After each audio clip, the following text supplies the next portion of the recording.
It is my pleasure to be part of this panel today and to talk to you about the impact of COVID on rule of law and institutions of justice, and particularly to share with you our experiences of fighting corruption during COVID pandemic in Afghanistan.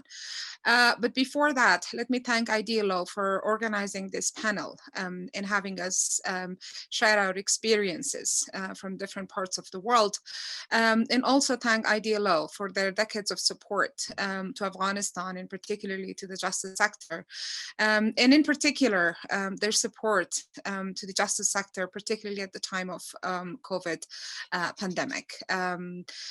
This has been a great partnership, and we look forward to this partnership in the years to come.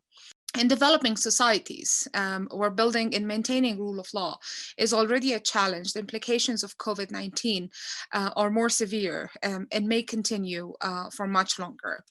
The current crisis requires us to look to a broader range of pathways to respond to this crisis. Since the COVID-19 pandemic began, reports of corruption and misuse of funds surged globally.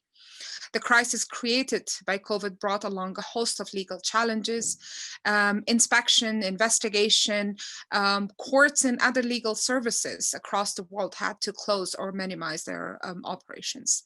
Countries that already suffered from corruption had dual crises, both the pandemic and the corruption. COVID crisis must not compromise standards of accountability and transparency.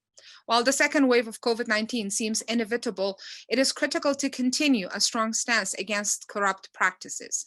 Government pandemic response plans and policies must include measures for anti-corruption and integrity.